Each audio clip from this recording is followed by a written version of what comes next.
Agradecemos a todos que têm estado durante a semana estudando a palavra de Deus conosco. Nós vamos fazer uma oração. Deus nos conduza no entendimento da palavra dele. Nosso Deus e Pai, seja conosco, guia-nos no mês que se segue, pedimos suas bênçãos em nome de Jesus. O tema da semana é um tema fundamental, que é vivendo pela fé. Às vezes, acontece na nossa vida, né, coisas que fazem, né, tentam, eh, e assim somos testados, né, para descobrir de fato o que é fé. Então, a gente tem que entender primeiro o que é fé. Fé, a Bíblia tem algumas definições importantes, fundamentais. Essa aqui, Hebreus 11, verso 1, diz assim: ora, fé é a certeza de coisas que se esperam, a convicção de fatos que não se veem. Então, fé não é algo inerente em si. A fé depende de quem você tem fé. Então, aqui está falando de fé em Deus. Então, se é Deus que falou alguma coisa, é Deus que prometeu alguma coisa, então nós podemos exercer essa fé. E essa fé, no original, está muito próximo da palavra confiança, né? Que é a certeza de coisas que se esperam. A gente espera porque ainda não aconteceu, mas nós sabemos que elas vão acontecer, porque foi Deus que prometeu. Então, também a convicção de fatos, né, decorre, né, de coisas também que você não viu acontecer, mas são fatos que Deus prometeu também, geralmente é uma profecia, e essas coisas também vão acontecer, porque Deus revelou. Então, aqui Hebreus 6, de 10 a 12 diz: porque Deus não é injusto para se esquecer da vossa boa obra. Então, se nós conhecemos a Deus, né, nós não temos, né, eh, eh, razões, né, suficientes de saber se é verdade ou não é verdade, mas a gente tem que saber que é Deus que falou. Então a Bíblia diz aqui que Deus não é injusto, no sentido de que ele é honesto, é verdadeiro. E ele não esquece da nossa participação na causa de Deus, dele. Então, e também diz aqui do trabalho, do amor que para com o seu nome mostrasse. Então Deus é fiel e é fiel para os com que são fiéis. E diz aqui: enquanto serviste aos santos e ainda servis. Então, aqui Deus está dando uma mensagem para aqueles que já conhecem o Evangelho, que já estão com Deus há tempos e às vezes é tentado, né, duvidar, né, da palavra que Deus nos revela. E diz aqui: mas desejamos que cada um de vós mostre o mesmo cuidado para a completa certeza da esperança até o fim. Então, a gente tem que manter o cuidado e até ir melhorando nesse cuidado. Quanto tempo? Até o fim. E que fim é esse? Ou Jesus volta, e nós somos a geração que Jesus voltou, ou a nossa morte. Que vos não façais negligente. O que é negligente? Você começa a fazer uma coisa e depois você vai desanimando, desiste, né? E abandona aquilo. Mas sejais imitadores dos que pela fé e pela paciência herdaram as promessas. Então, muitos receberam promessas que ainda não foram, né, alcançadas por essas pessoas. Nós vamos ver depois. Mas não quer dizer que isso não vai acontecer. Vão acontecer. Hebreus 10, 22 e 23 diz: cheguemos com verdadeiro coração, com, em inteira certeza de fé. Ou seja, uma fé completa. Inteira aqui no sentido de ser completa. E a certeza completa baseada na fé, tendo os corações purificados da má consciência. Então, como é que nós somos purificados da má consciência? Pela palavra de Deus, pela confissão dos nossos pecados, a cada dia, né? Deus vai o quê? Nos purificando a nossa mente, nosso ser. E o corpo lavado com água limpa. Que água é essa? É a água do batismo. E depois tem a renovação com a Santa Ceia, lava-pés e a Santa Ceia. Então, isso nós temos que estar fazendo e vamos sendo purificados, vamos sendo transformados. Diz: retenhamos firmes a confissão da nossa esperança, porque fiel é o que prometeu. Então, tem que ter certeza que o que Deus promete, ele cumpre. Outro ponto que nós podemos ver aqui em Atos 17, 30 e 31, diz: mas Deus, não tendo em conta os tempos da ignorância, ordena agora a todos os homens e em todo lugar que se arrependam. Então, o plano de Deus é que a salvação alcance a todos. Daí nós sabemos que nem todos vão aceitar o plano da redenção. Diz: porquanto tem determinado um dia que com justiça há de julgar o mundo, por meio do homem que destinou. Então, quem é esse homem que destinou? No plano da redenção, um dos membros, né, da divindade decidiu tornar-se humano, né, que foi Jesus, né, e garantiu o cumprimento dessa promessa e disse: Disto deu certeza a todos, ressuscitando dentre dos mortos. Então, Jesus ressuscita dentre dos mortos, né? Mostrando claramente, né, que o cumprimento dessas promessas de Deus. Eclesiastes 8:12, para mim, de forma resumida, tem algumas certezas que nós temos que ter na vida, e essa é uma delas, né? Ainda que o pecador faça mal 100 vezes, né? E às vezes ele está prosperando, ele está ficando rico, né? Ele está se desenvolvendo, e às vezes a gente tem senso, poxa, mas que coisa é essa sem sentido, né? E os dias dessa pessoa também se prolongam, como está dizendo aqui, e os dias se lhe prolongam. Contudo, eu sei com certeza, ou seja, com certeza, que bem sucede aos que temem a Deus. Porque no final, nós vamos ter que avaliar o que não é nossa vida somente, essa vida passageira que nós temos, mas sim a vida eterna. Então, aqueles que temem a Deus e que temem diante dele, e de bem, de fato, o que vai acontecer de bom são para eles. E aí você tem essa certeza também. Não importa o que esteja acontecendo com você, você tem essa certeza que bem vão suceder, bem vai acontecer para aqueles que temem a Deus e o respeitam, né, como Deus verdadeiro. Aqui nos conta a história que às vezes a gente passa por provações, dificuldades, né? E Deus responde, né? Ou às vezes não responde. E às vezes a gente fica, né, nessas dificuldades. Mas tem pessoas que fazem prova, né, de Deus, né? E nós vamos ver aqui tentativas, né, de tentar Jesus, né, que é o Criador, e não porque eles estão querendo saber a verdade, mas sim porque eles estavam querendo, né, que Jesus caísse. E às vezes também faz isso, né? Isso acontece também conosco. Marcos 8, 11 e 12 diz assim: Saíram os fariseus e começaram a disputar com Jesus. Então, às vezes, existe isso, coisa que a gente não planeja e acontece, como aconteceu com Jesus aqui, pedindo para o tentarem um sinal do céu. E suspirando profundamente em seu espírito, Jesus, né, disse: Por que essa geração, por que pede essa geração um sinal? Não que Jesus não pudesse fazer um sinal, né? Em verdade vos digo que essa geração não se dará sinal algum. Já outra passagem que está em Mateus 12, 39, 40, Jesus estende um pouco mais o entendimento que Jesus estava falando. Diz, mas ele lhes respondeu e disse, uma geração má e adúltera pede um sinal. Aqui não está dizendo, né, que Jesus está falando de todas as pessoas da geração, mas é a característica daquela geração.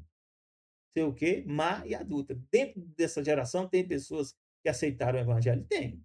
Jesus conversou com a mulher que estava no poço, né? E se revelou para ela como Messias, né? E o centurião e outras pessoas também, né? Ele fez curas e milagres.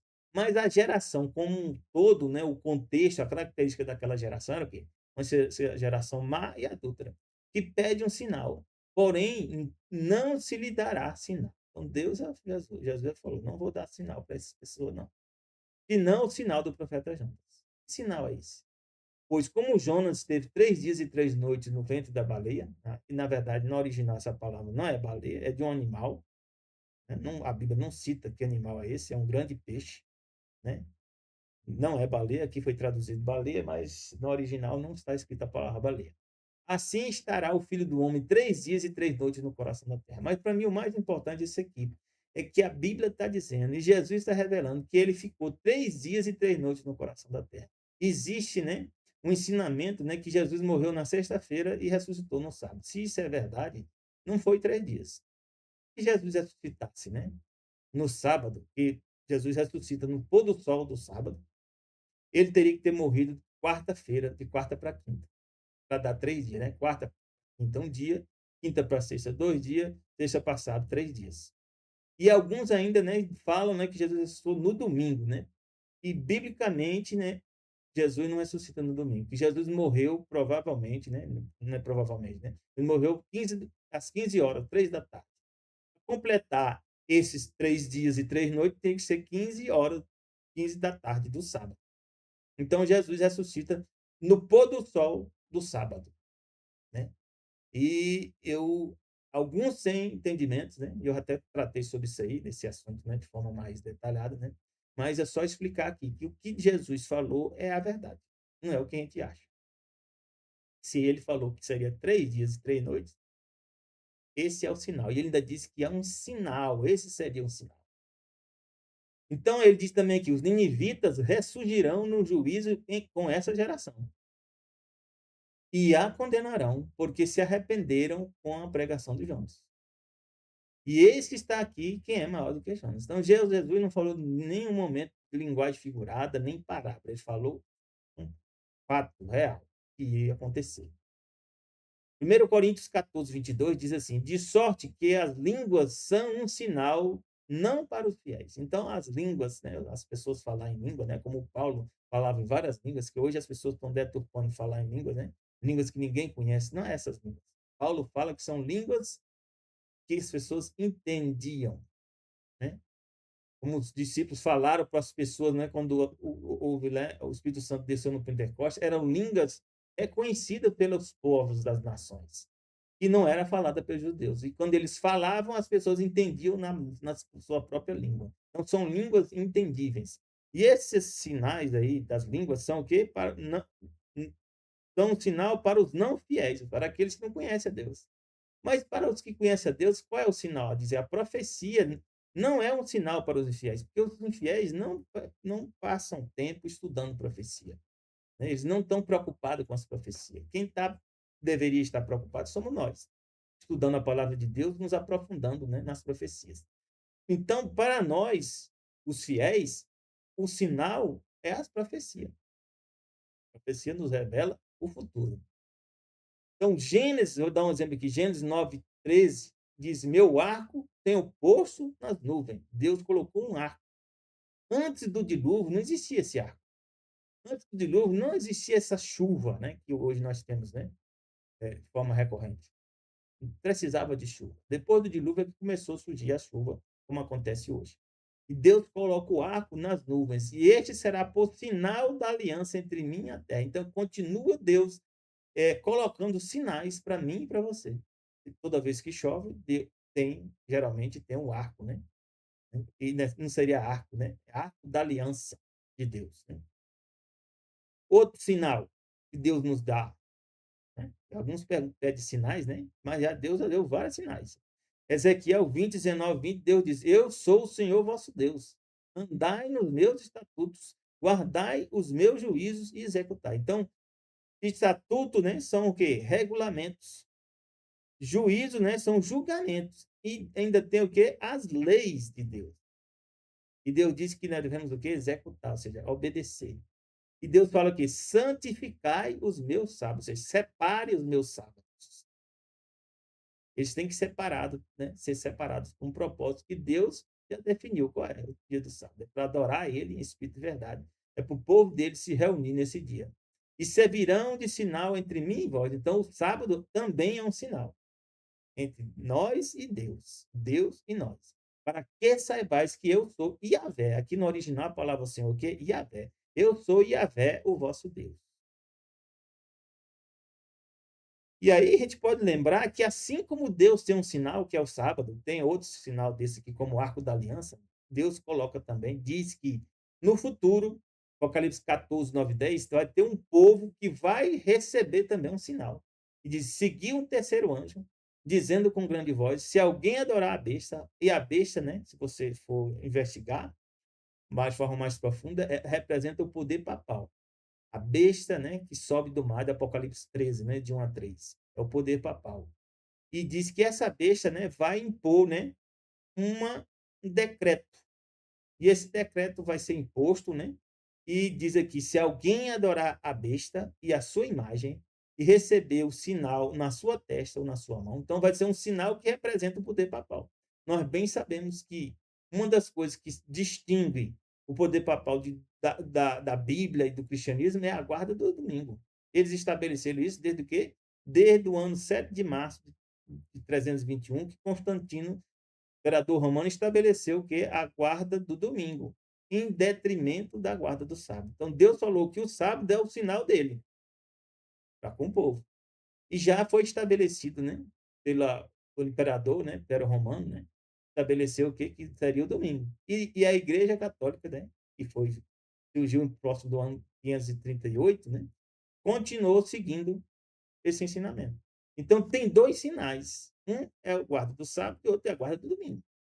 Nós já bem sabemos que a Bíblia diz que o sinal verdadeiro de Deus, de Yahvé, é qual? É o sábado.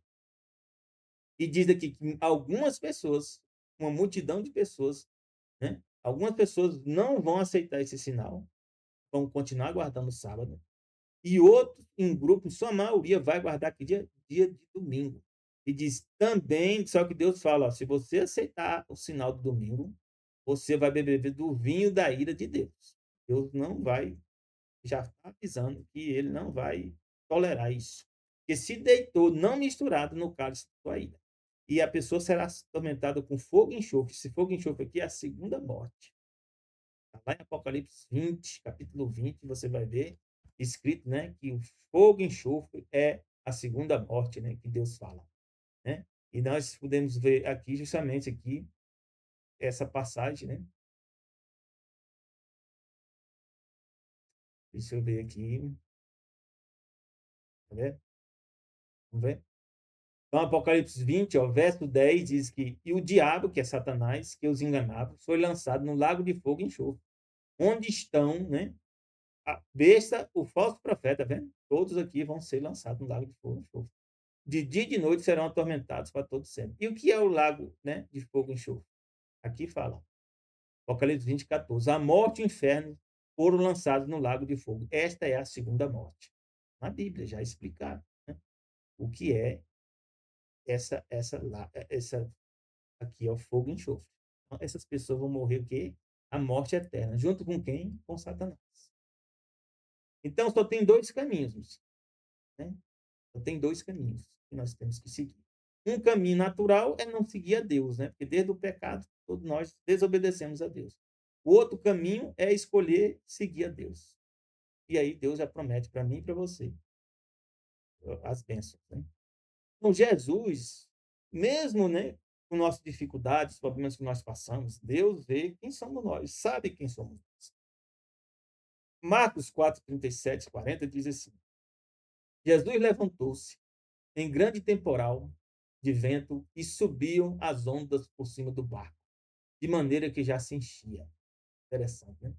Jesus estava com os discípulos, né, num barco, e eles, né, estavam lá junto com Jesus e disse que as ondas do mar começou a subir. Então, às vezes, a gente está com Jesus e na nossa vida começa temporais, ondas, né? E nós estamos, né, às vezes, temerosos, igual esse povo aqui, ó. E diz que se enchia e ele estava na polpa, dormindo sob uma almofada. E despertaram Jesus, dizendo: Mestre, não se te dá que pereçamos. Então, às vezes, a gente também, meus irmãos, temos essas mesmas coisas. Mesmo estando com Jesus, a gente tem desconfianças, incertezas, né? Mas a gente tem que aprender as lições que Deus já nos ensinou, que está nas Escrituras. E diz que Jesus, despertando, repreendeu o vento. Oh, meu. Repreendeu o vento e disse o quê? Ao mar, cala-te, aquieta. Então, Deus Jesus dá ordem para o vento, o mar, e eles obedecem. É o nosso Deus. E o vento fez o quê? Se aquietou e houve grande bonança. E agora vem a lição que nós temos que tirar. Por que estáis tão temerosos? Às vezes a gente está com Deus, a gente aceitou o evangelho, a gente está caminhando com Deus e a gente continua temeroso, com medo, né, das coisas que não vão dar certo, com problema. Eu passo por isso também. Tem coisas que eu estou passando, né, e vem o temor, né? Mas a gente tem que vencer esse temor. E Jesus diz: como não tem de fé? Ou seja, como é que você não confia em mim? Confia em Jesus? Então, cada dia nós temos que estar crescendo na confiança em Jesus. E aqui nos diz algo em Mateus 15, 22, 28, diz assim: E eis que uma mulher cananeia, que saíra daquelas cercanias, clamou, dizendo: Senhor, filho de Davi, tem misericórdia de mim, que a minha filha está miseravelmente endemoniada. Então, tem pessoas que estão passando por dificuldades tremendas, meus irmãos. Os demônios entram nas pessoas e passam a controlar a mente dessas pessoas. E elas sofrem muito. Tem pessoas que o demônio faz a coisa e a pessoa não sofre tanto, sabia? Aí tem a diferença entre o endemoniado e o possuído. O endemoniado, a pessoa fica aqui, sem controle, sofrendo, né, pelos demônios. E o possuído, tem pessoas que foram possuídas por demônios. E eles têm acordo com os demônios. O demônio faz ele ganhar dinheiro, faz ganhar poder, faz coisas, né? Não quer dizer que eles estão bem, não, por isso, não. Né? E sim que eles estão pessimamente, a situação péssima. Eles fizeram acordo com os demônios. Mas diz aqui, Jesus não respondeu nenhuma palavra.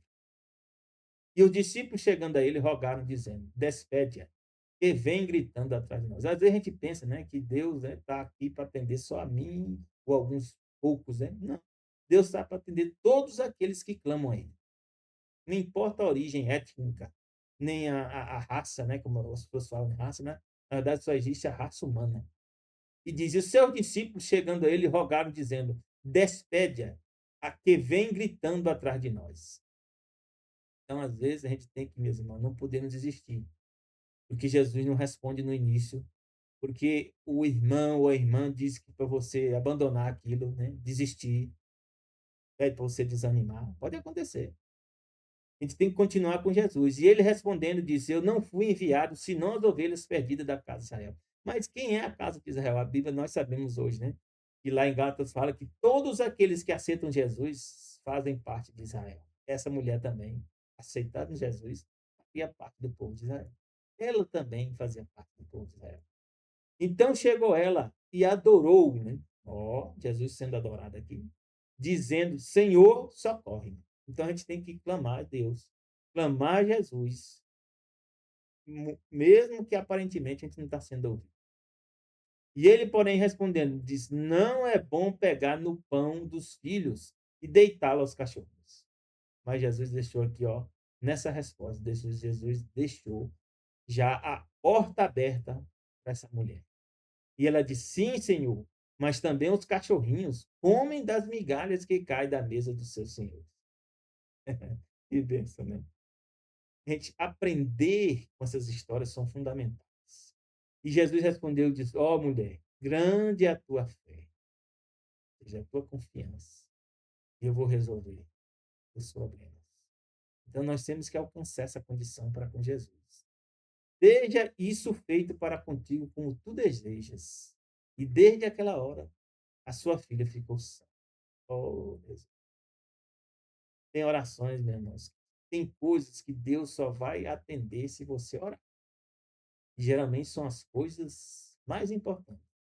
Geralmente são as coisas mais complicadas que você tem que orar. Não estou dizendo que tem que orar só pelas complicadas. Orem pelas simples.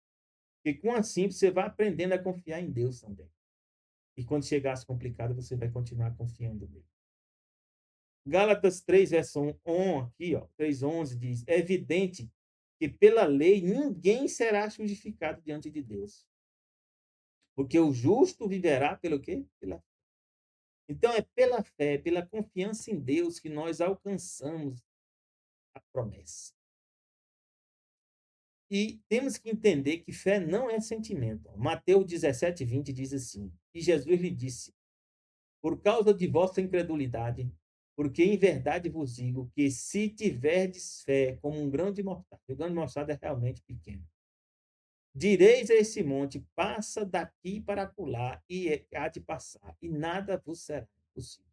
Aqui Jesus não está dizendo que a gente vai fazer tudo, a gente vai ficar super poderoso, mas nada será impossível para que Deus faça em nossa vida.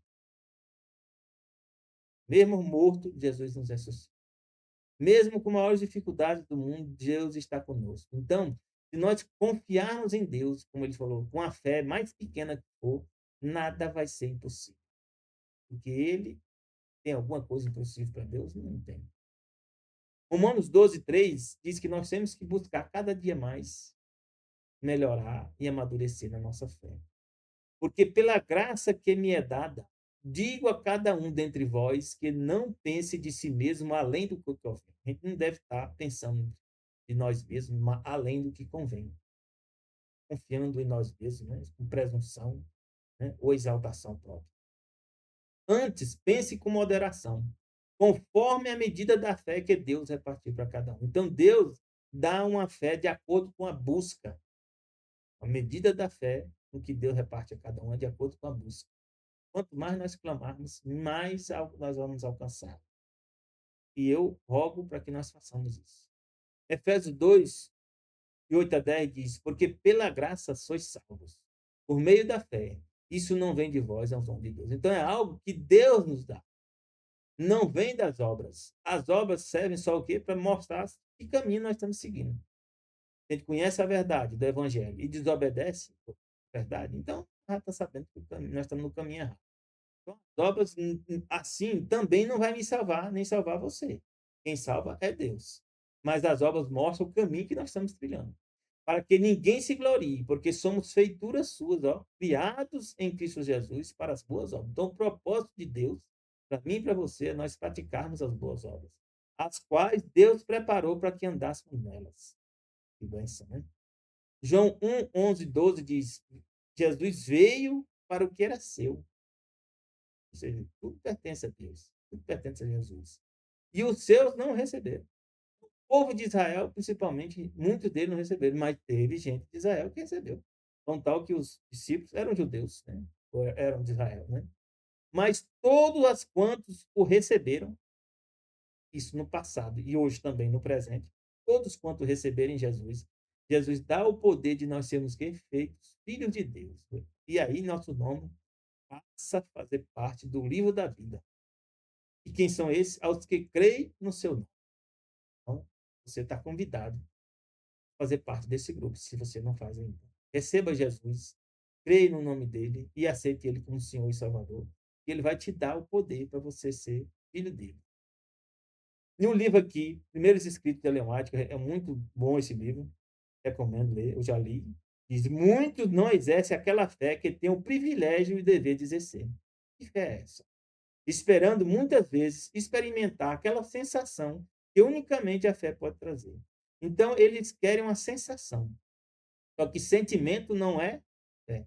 Assim também como o amor não é sentimento. Fé também não é sentimento.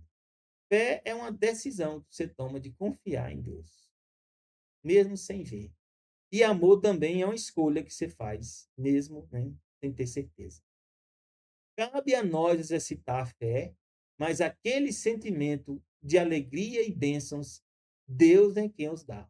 E às vezes, também, mesmo tendo fé em Deus, a gente vai passar por dificuldade, como Jesus. No próximo da cruz, Jesus sei o quê? Jesus diz: minha alma está profundamente triste até a morte. Ou seja, angustiado. Mas ele deixou de confiar em Deus? Não, confiou em Deus, mas a angústia ali. Então, quais exemplos nós podemos ver de fé que a Bíblia nos revela? Romanos 10, 17 diz assim: de sorte que a fé é pelo ouvir, e ouvir pela palavra de Deus. Então, esse ouvir aqui para Deus é, ao ler, nós fazermos caso. Ao ler, nós entendermos e decidirmos obedecer. Quando a gente lê e decide obedecer, Deus diz que nós estamos ouvindo a voz dele. Esse ouvir é nesse sentido, não é só ouvir e depois abandonar. Se você ouve e abandona, não, perdido, não quer dizer nada. A sua fé não vai amadurecer. Hebreus 11, de 1 a 3, diz assim: ora, a fé é o firme fundamento das coisas que se esperam.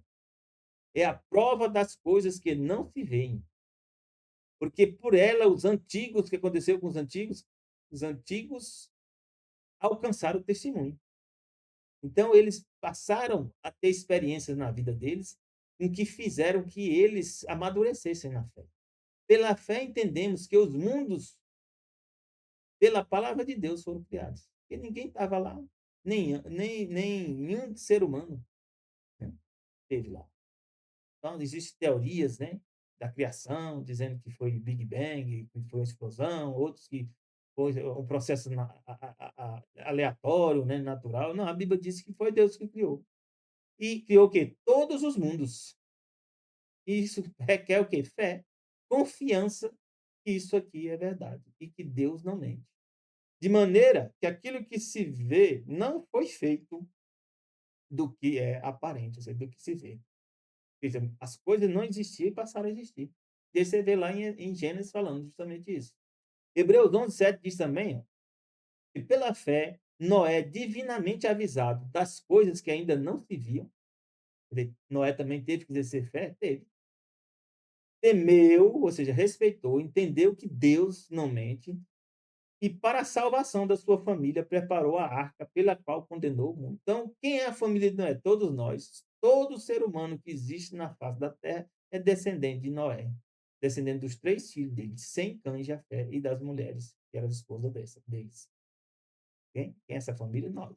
Então, por causa de Noé, nós podemos chegar a hoje, estar vivos, por causa de Noé. E ele preparou a arca pela qual condenou o mundo, ou seja, todos os demais rejeitaram, exceto, né, teve alguns que morreram, né, quando ele pregou 120 anos, alguns morreram nesse período, na fé. Mas os que estavam vivos foram condenados, porque não aceitaram. E foi feito herdeiro da justiça, que é segundo a fé. Também a Bíblia diz, em Hebreus 11, 17, 18, pela fé ofereceu Abraão a Isaac. Imagine, meus irmãos. Deus pediu para Isaac oferecer, né, Abraão oferecer Isaac, né, seu filho, e aí ele passou 3 dias caminhando, né, nessa trajetória, podia ter desistido, podia ter dito que Deus não tinha falado com ele, né, mas ele sabia que Deus tinha falado com ele. E às vezes Deus pede coisa de nós que a gente vê, olha, rapaz, é Deus que pediu, a gente não entende, e é uma coisa difícil, complicada como essa aqui, né, mas ele resolveu confiar em Deus. Quando foi provado, e sim e receber as promessas que ofereceu o seu unigênito, né. Ele tinha mais um filho? Tinha, mas o da promessa era esse. Tendo dito: "Em Isaque será chamada a tua descendência". E o que é que ele considerou? Considerou que Deus era poderoso para até dentre os mortos ressuscitar Isaque. E ele levantou a arma para matar Isaque. Não matou, porque Deus interviu e colocou um cordeiro, mostrando que Deus ia salvar a humanidade. E o cordeiro é quem ia fazer isso. Quem é esse cordeiro? Jesus. Veja, o filho de Abraão, Deus livrou, mas o próprio filho, Deus não livrou, que foi Jesus. Jesus morreu na cruz, por mim e por você. Hebreus 11, 36, 39 diz: E outros experimentaram também escárnios, açoites, cadeias, prisões. Né? Aí vem Paulo, vem Pedro, né? Vem Tiago, que morreu flechado. Né? Ah, meus irmãos, são muitos. Foram apedrejados, cerrados ao meio, né? Tentados, mortos ao fio da espada. Andaram vestidos de peles de ovelha, meus irmãos, de cabras, desamparados, aflitos e maltratados. Às vezes a gente pensa, né? Eu estou orando, Deus não me atende, eu estou. Meus irmãos, o povo de Deus ao longo da história sofreu. Satanás nunca deu descanso ao povo de Deus. Por isso que aqui diz: dos quais o mundo não era digno, errantes pelos desertos, montes, pelas covas e cavernas da terra. Mas eles são vencedores. E aqui diz: todos estes, tendo tido testemunho pela fé, não alcançaram a promessa naquele momento. Por quê? Porque Deus vai cumprir essa promessa em todos os salvos. Um dia, meu irmão e minha irmã, nós estaremos juntos com eles. Isso está lá em Apocalipse 14, né? Diz que haverá, né? Aqui, ó, 14 fala, né? Dos. Eis que estava, né?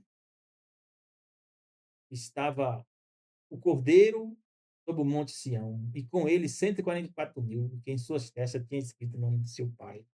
E ouvi uma grande voz, como de muitas águas, e a voz de um grande trovão, e uma voz como de arpistas tocavam com harpas, e cantavam com um cântico, né, novo diante do trono, diante dos 4 animais, os 144.000. Só esses aí?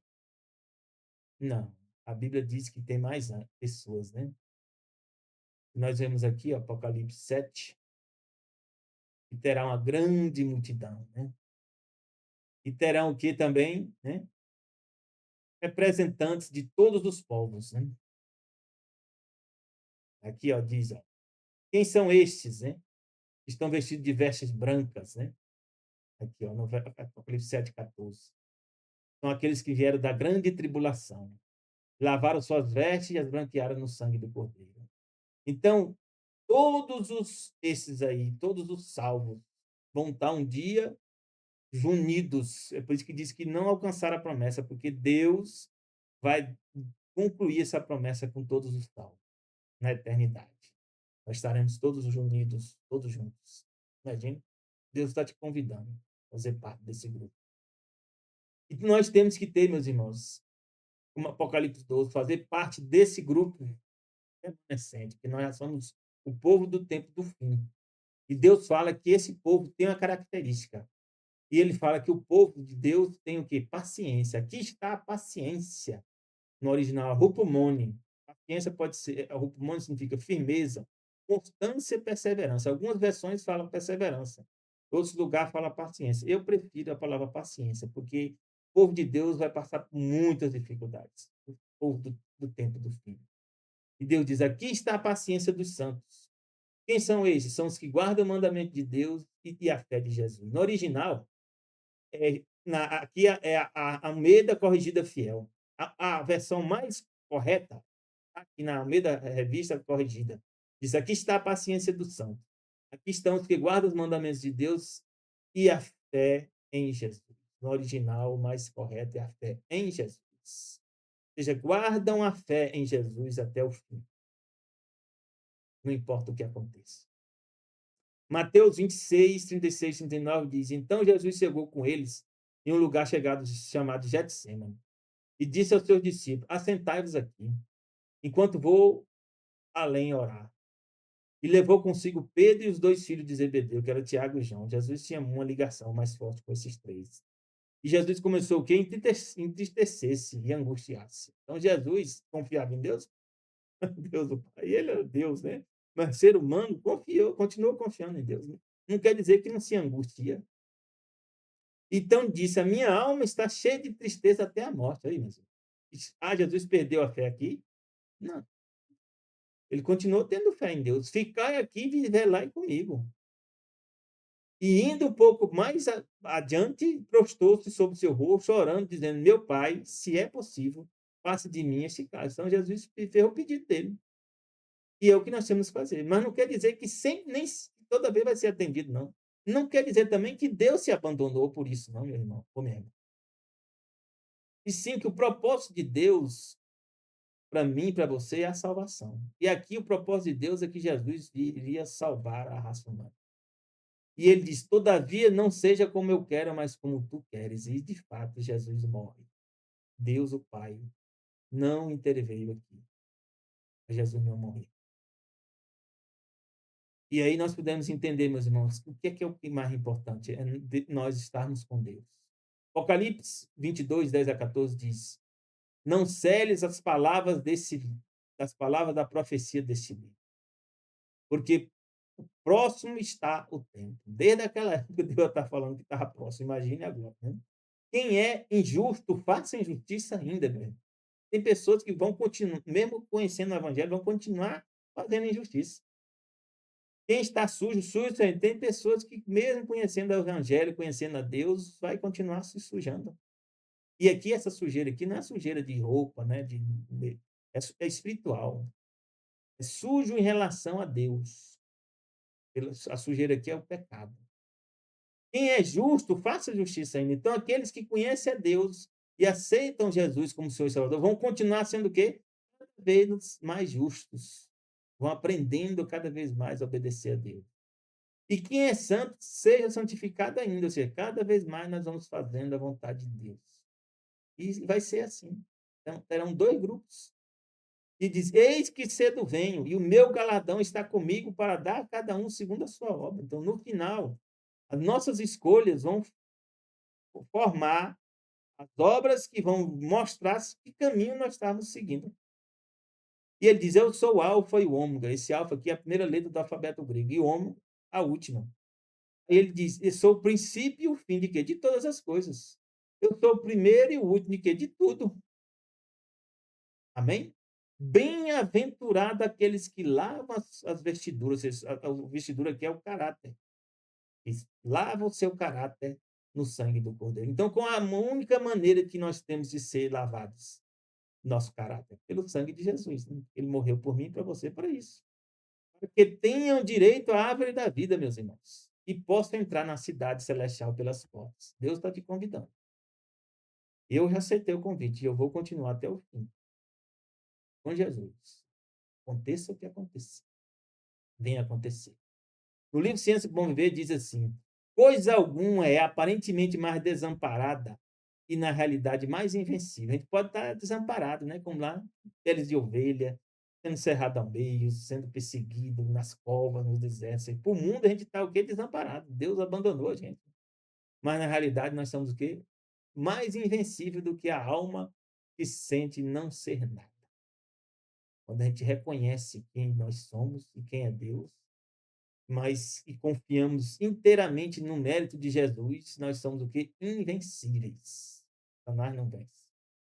Pela oração, pelo estudo de sua palavra, pela fé. Não adianta orar sem fé.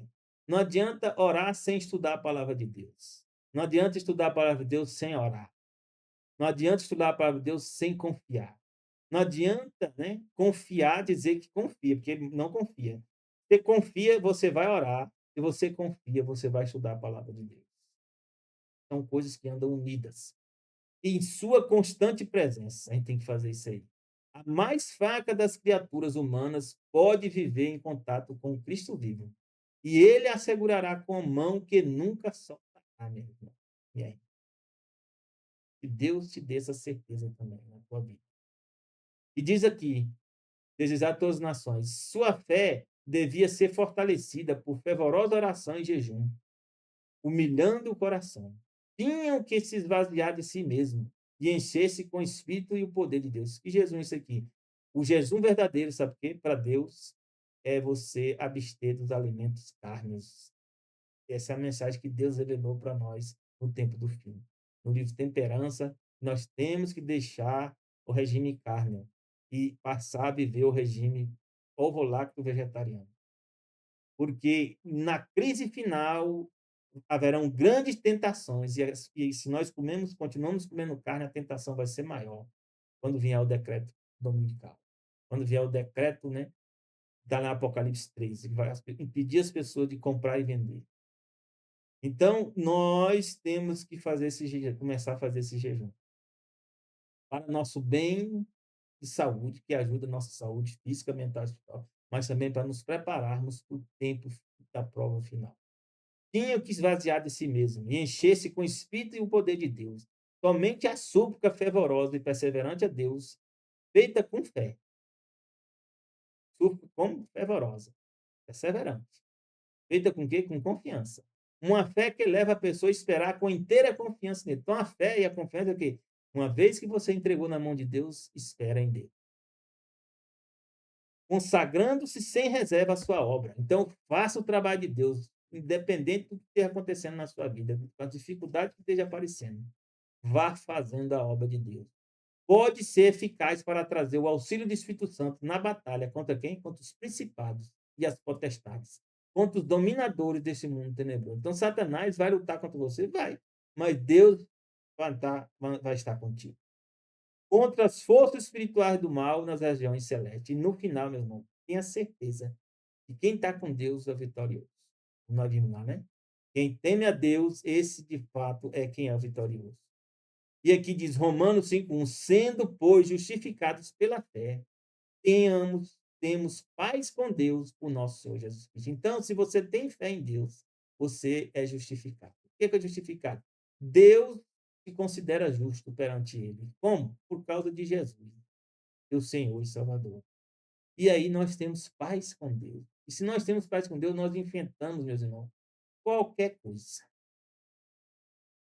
E eu termino, diz aqui Romanos 15:33.